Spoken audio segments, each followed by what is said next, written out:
Thank you for tuning in to another episode of Get Healthy Tea, where I, your host T, spills the tea on my health journey as I work to become more spiritually, financially, mentally, emotionally, and physically healthy. For today's episode, we will be discussing, drum roll please. I probably could put a real drum roll in there, just edit it in there versus like using my mouth, but it's way more fun, to do it myself. So today's episode is called Therapy for This Black Girl. One of my favorite resources around therapy is the Therapy for Black Girls brand by Dr. Joy. It's amazing. I really appreciate it. I've learned so much from her and her brand. And so this episode is about therapy for this black girl. So I will tell you a little bit about my therapy journey, how I find therapists, what I usually recommend for people, how long I've been in therapy. We'll talk about all of that. I'm going to spill all the tea on my therapy journey. But before we hop into that, I will start with temperature check. And that segment is me kind of giving you a recap of my week, letting you know how things are going with me, and just checking in. So for this week's temperature check, the tea is kind of lukewarm, honestly. I actually had a pretty good week. Like, your girl was killing it at work, killing it in a whole bunch of different ways, killing it on the scales. I was in a weight loss competition with 10 ladies, and we all put $50 in a pot. At the end of the challenge, whoever made their goal got to keep their money as well as the money of the ladies who lost, and your girl was a winner. I got this brand new special edition Fitbit, courtesy of them mostly, okay? I wasn't going to spend that much coin on it, but, getting a whole bunch of money for free, it's a motivator. I love to save money. Y'all know that. Y'all gonna learn, okay? I'm gonna talk about Dollar Tree eventually in one episode, because that's literally my favorite store in the whole entire world. Your girl loves Dollar Tree, okay? I thrive in Dollar Tree. But yes, it was a pretty good week. I was working really hard to make my weight loss goal, so hard that I did not eat a lot of things that I would usually eat in kind of moderation. So I pigged out this weekend. And I gained a good few pounds back because I was just like, I want to eat everything. Panda Express, yum. Like, sandwiches, yum. Carbs, yum, yum, yum. I ate so much, and my stomach is way rounder than it was last week. So I had to go hard and hit the gym, trying to get it right, get it tight before my birthday, May 4th. And shout out to the Tauruses. Yes, the best sign. I really don't care that much about signs, but it's the best because that's what I am. Okay, so moving right along and jumping into the episode.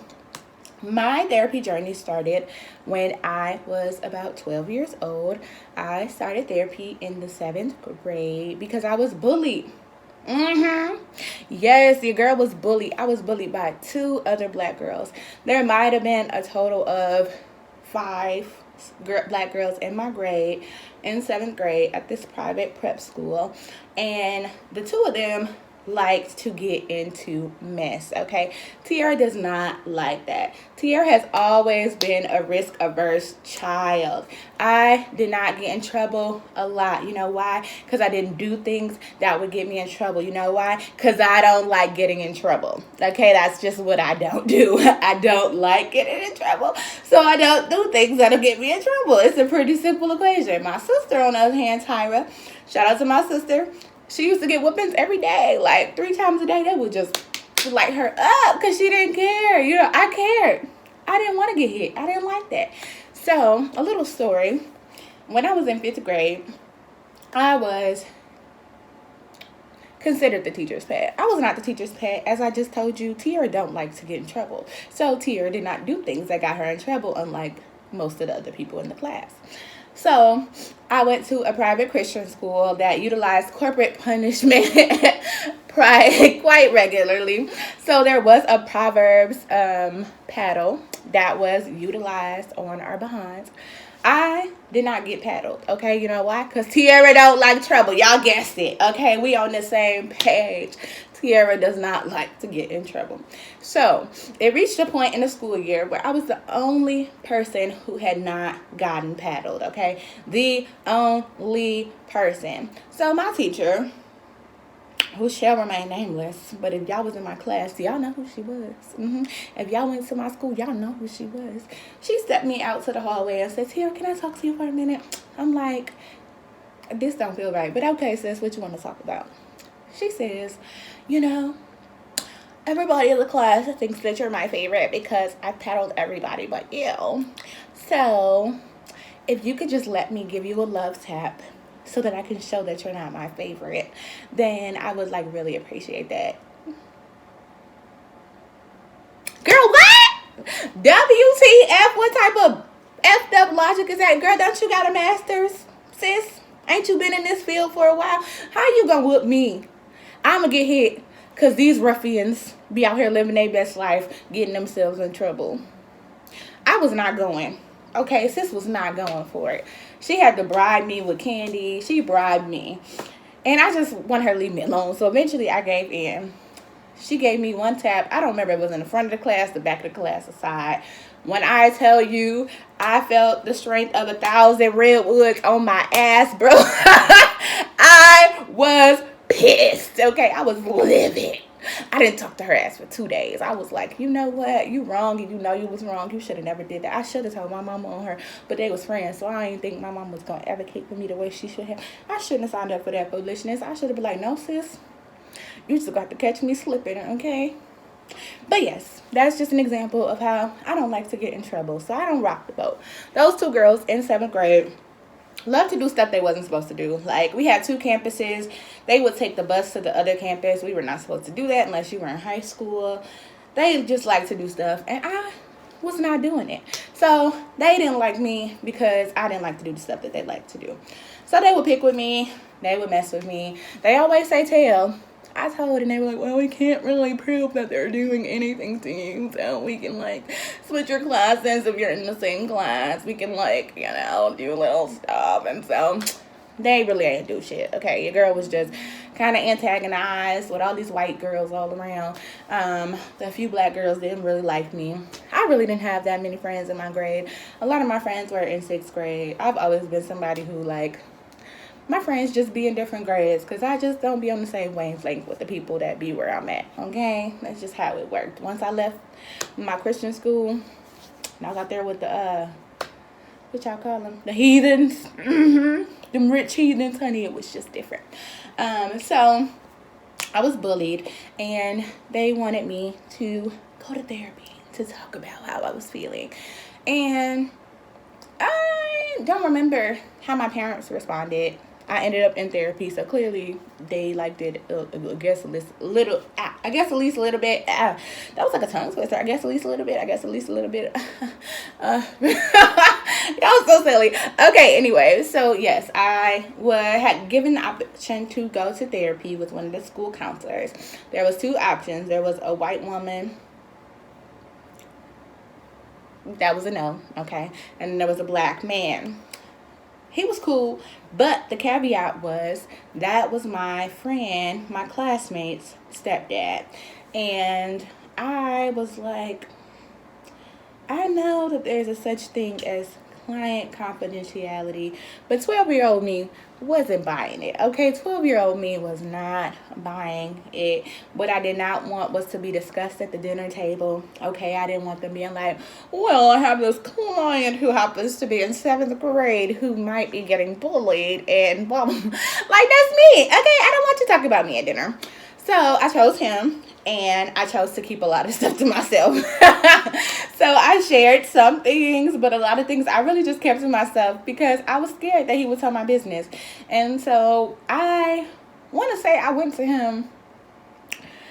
Oh my God, I think that was my therapist through, was he my therapist through 12th grade? I think so, y'all. It's real fuzzy. I'm getting old, honey. I'm about to turn 28 this year. So yeah, I think he was my therapist through high school. I'm pretty sure. I don't remember talking to nobody else, but I know that I've been in therapy for a very long time. So that was my boy. He was pretty solid. I appreciated him. He was very quiet and soft-spoken, mild-mannered. But that was kind of my start to therapy. I was there. I would talk about my family. But I really just didn't want to tell him too much. So I kept my cards kind of close to my chest. But I would say that one thing we really worked on was communicating effectively. So in my household, oh yeah, it was two predominant means of communication. There was avoid the problem, okay? And then there was turn up, okay? You either not talking or you talking loud, okay? My mama was the big bad wolf and my daddy was the three little pigs.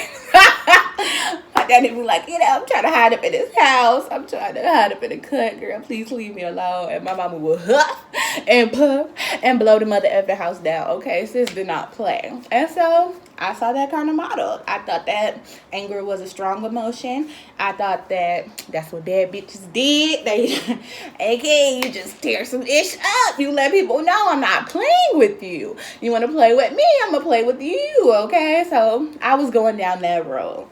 I was going down the tear some ish up road. But in therapy, we talked about effective communication and being heard. And something I felt was that my mom was feared, but not necessarily respected. And okay, when she stepped through that house, okay, we just keep it quiet, keep it on the low. But it wasn't a respect, it was fear to this day. To this day, okay, to this day.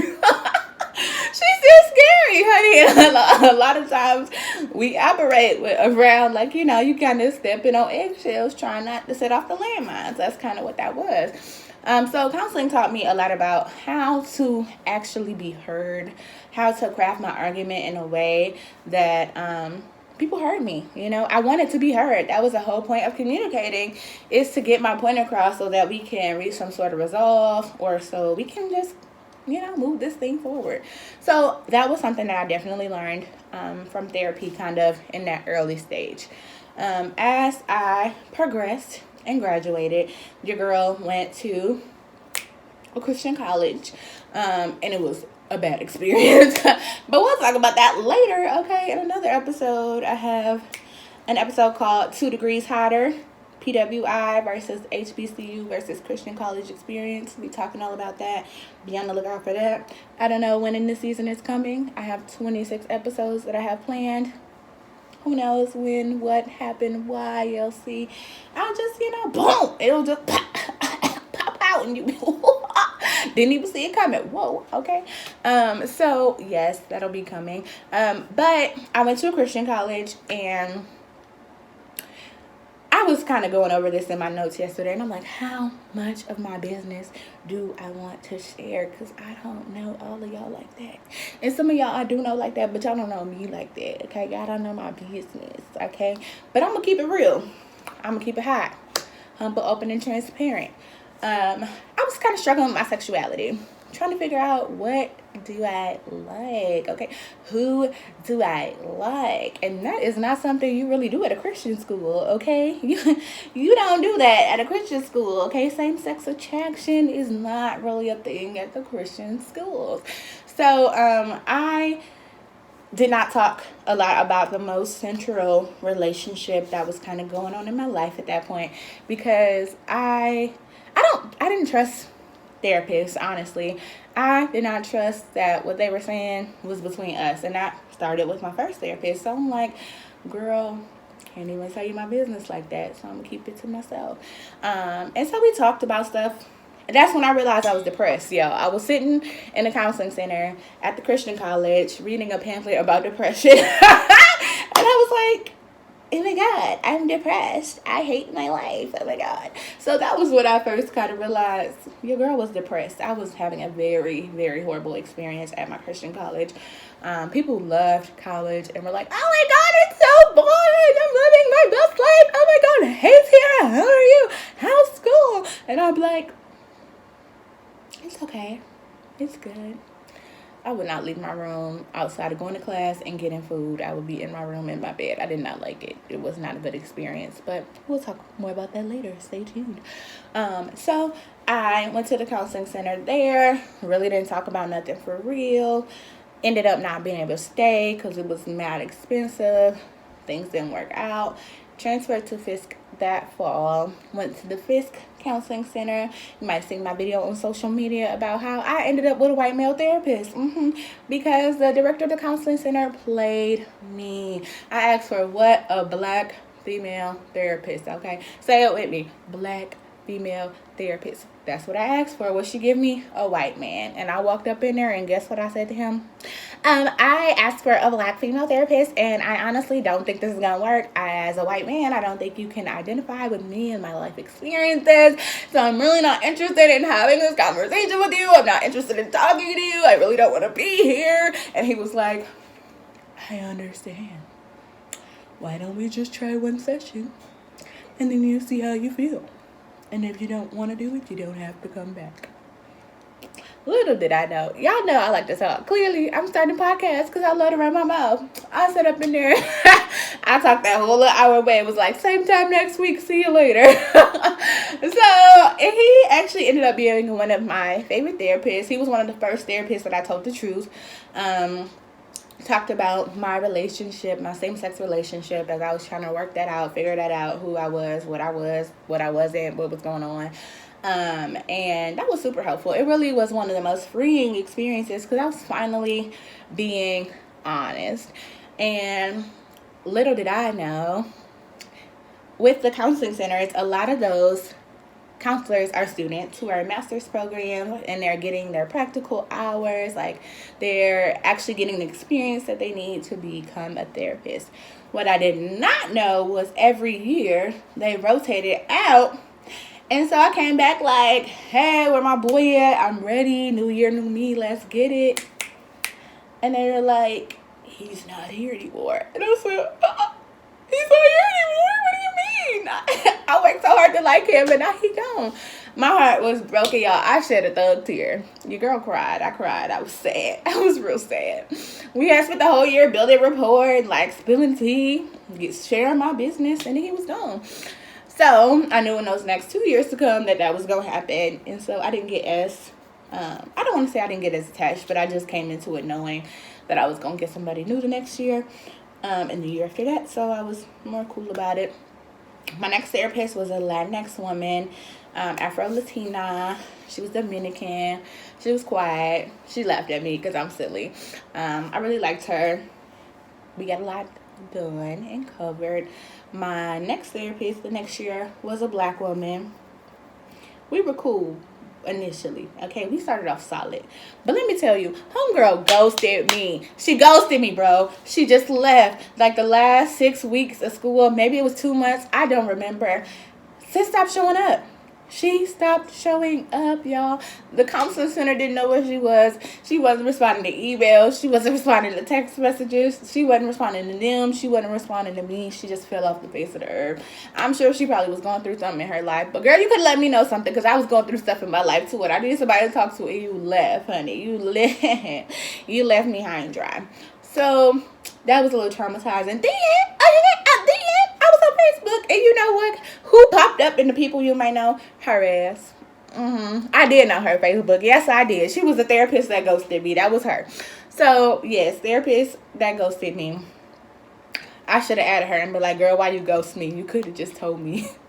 You could have told me I wasn't fine enough. You could have told me I wasn't fine enough. Yeah. I'm going to regularly burst into song because that's what I do.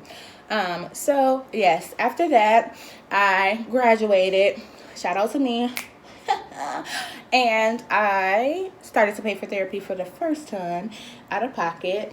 I had a Christian therapist that was interesting. I don't know if I really liked her style. I don't know. It wasn't my favorite. It wasn't my favorite. And I can't really tell you why. Reflecting, I feel like, I think she might have talked too much. I really like to talk. And so I think she talked too much. And I was like, girl, I'm paying you $60 an hour to talk. I need to get most of the talking in so I can feel like I get my money's worth. I think she just talks too much. But she helped me through a very, very tough situation. I still don't know if I'm going to talk about that on the podcast or not yet. I'm not sure. I'm trying to keep it humble, open, transparent. I'm trying to keep it hot with y'all and tell y'all my truth. So I might talk about it. I might not. I don't know yet. Y'all will see. If I do, I'll be like, remember episode 2 when I was talking about this situation that I might talk about? If I talk about it, I'll let y'all know that was a situation. Who knows? So, moving right along. Went without a therapist for a while because I was just tired of paying.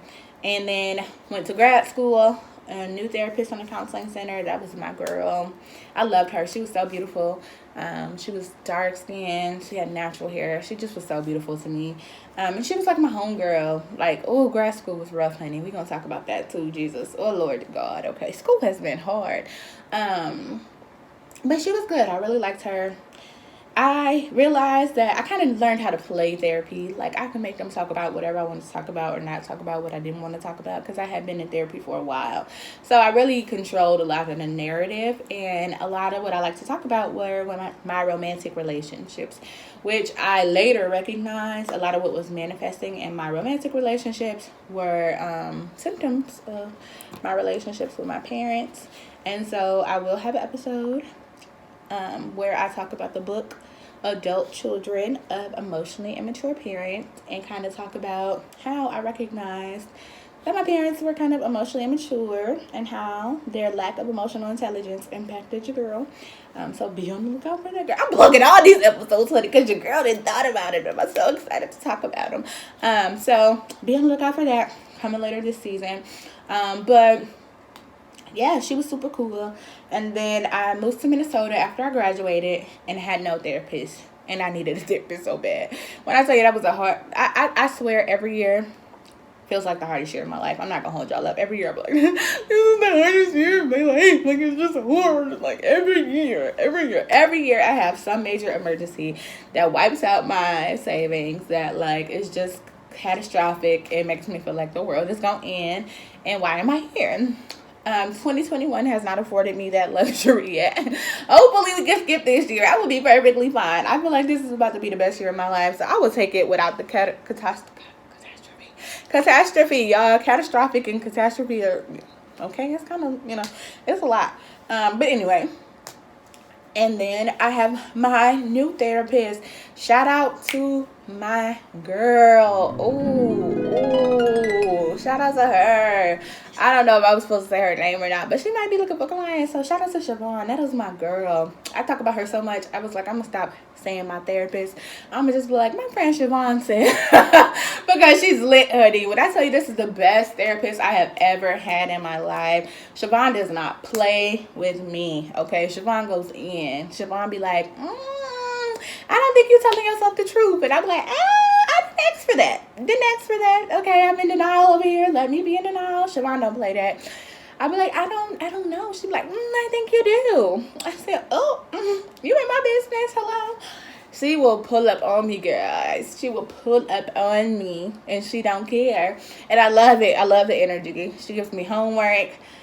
We worked on self-talk, which has been amazing. I think I'll do an episode on self-talk. That's not currently on my list of episodes. So this is me leaving myself a reminder to write this down. Episode on self-talk. Thank you. Thanks, Tia, for, past me for reminding future me. So yeah, let me actually write it down so I don't forget. A self-talk episode. Hold please. Okay, so yes, Siobhan is amazing. I found Siobhan on therapyforblackgirls.com. They have a national registry of black female therapists, which is my friends have found some therapists off of there. It's been amazing. Tea's sweet treat of the day. Here are my tips for finding a therapist. I found my current therapist on therapyforblackgirls.com. They have a national registry of black female therapists, which is amazing. I found my therapist there. I send it to my friends regularly. Some of them have found their therapist on the website. Another website that I recommend to people is psychologytoday.com. They also have a national registry of all kinds of therapists. You cannot sort by race, but you can sort by specialty, and racial specialties are a thing. They also have pictures, so if you're looking specifically for a certain race or gender, you can sort by gender. You can sort by insurance. You can sort by, I think, availability. So Psychology Today is really comprehensive, and I really like that. So that's just kind of a tip of where I encourage people to kind of start with finding therapists. There are also really cool kind of online, most people are online right now, but another really cool online resource are Talkspace and BetterHelp. They are both completely online therapy kind of session things, you dig, whatevs. So those are really cool resources for therapy. I have not personally used them, but the podcast I used to listen to would advertise for them often, and I have heard some really good things for friends. I think that BetterHelp might have sliding scale option. So therapy can be expensive, so definitely look into that to put a couple more coins in your pocket. And so yeah, I have been in therapy since I was like 12. I've been in therapy on and off, pretty on consistently for the last 15 years. It's been amazing. Therapy has really helped me get my mind together. You know, I tell people it is an investment. For this last drop, which is my segment where I leave you with some encouraging words, I would like to say you are your most important investment. You should invest in yourself. Mental health can be very expensive. I'm not going to hold you up. I'm not going to play. Like, it can be expensive. But you pay rent to keep a roof over your head. You might have a car note. You buy food to feed yourself. You know, you take care of your physical body. And I think it's just as important to take care of your mind. So it might be a sacrifice. You might have to hustle up. Get you a little side hustle so you can make extra money. You might want to start going monthly where, you know, you don't have the money to go every week. You might not have the money to go bi-weekly, but you just have a monthly check-in with somebody where you spend that money and you see them once a month. Honestly, it has been invaluable. A good therapist can really be transformational, and you can be like night and day. When I tell you, if you would have met me last year, your girl was in shambles. I like to make a voice. Shambles, like your girl was in shambles. I was just so depressed. I had lost my job. I was optimistic about finding a new job, and then Corona hit, and I was like, well, I'm just gonna be a bum bitch for the rest of my life. I ain't gonna never have no new job. Ain't nobody gonna ever hire me. Oh my God. And I didn't have a job for 6 months last year. Like, your girl was not working for quite a while. So it really was a time of reflection, and reading the book Adult Children of Emotionally Immature Parents really kind of started me on some reflection last year, which set me up kind of for success. And it kind of put me in a place where I was ready to get real with myself and with my therapist. And when I came in the fall, I was not playing no games. Also paying that out of pocket. She don't take insurance, so sis pays out of pocket every session. Okay, I get my money together real quick. Okay, I'm gonna get my whole money worth. We gonna talk, Shimon. I'm gonna be on that mug a minute early, and I'm gonna end a minute late. Okay, because I want to talk about it all. And it's really great to have a therapist that looks like me. I'm so grateful for having a black therapist. One day we got on, we both had puffs. I was like, yes, girl, our hair is matching. Then we both had like we be having the same hairstyle. I think it's real cute. It's real cool. We talk about edges. Okay, we talk about a whole bunch of different things because culturally she just understands me. I don't have to go through that extra layer of understanding. She also black, good on crack, y'all. I thought she was 30 something. I thought we was gonna hit the bar if I wasn't a patient. You know, patient client, gotta keep that separate. She said she had teenagers. I said, where, ma'am? How did? I ain't asked because you're not supposed to ask a lady her age, but I did think about it. But once again, merch, Rest is Resistance shirt, lots of colors, unisex. Get you a mug, sip some healthy tea. I have the dark logo. And like, comment, and subscribe on this video. Give me 5 stars on Anchor, Spotify, Apple Podcasts, whatever you listen to. Leave a review if you enjoy. Let people know what you like about my podcast so they also can jump in and enjoy, so they can sip some tea with me. Thank you so much for tuning in. Until next time, it's been real. Sip a little tea for me.